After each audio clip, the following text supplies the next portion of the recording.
Good morning. Today's travel coffee is Buenos Aires. I had the opportunity to go to Buenos Aires in 2009. Wonderful city to visit. It's got a long waterfront on a estuary, which is called the Rio de la Plata. It's a wonderful coffee brown, almost a coffee with three creams brown, which makes you not want to jump in it, but also admire it. Very cool town with a lot of squares and plazas.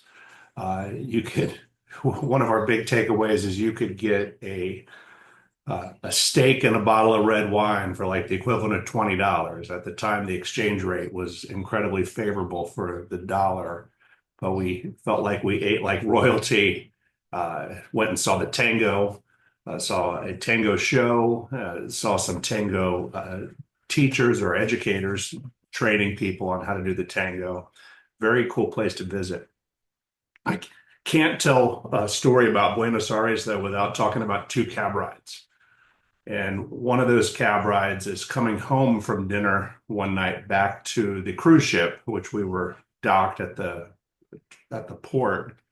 We had a communication gap with the cab driver, and by the time we'd overcome that, 20 minutes later, we were all hugging out in front of the cruise ship because we'd bridged that communication gap.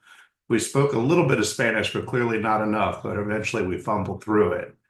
And then one of our nights in Buenos Aires, we actually took in Puerto Iguazu and took a flight there and to see Iguazu Falls.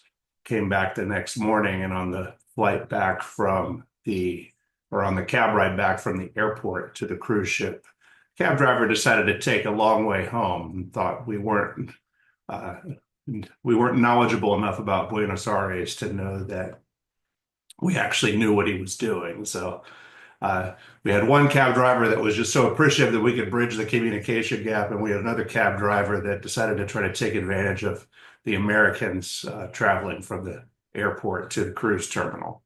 I would recommend Buenos Aires, particularly if you like steak or leather jackets or the tango, or of course Malbec red wine.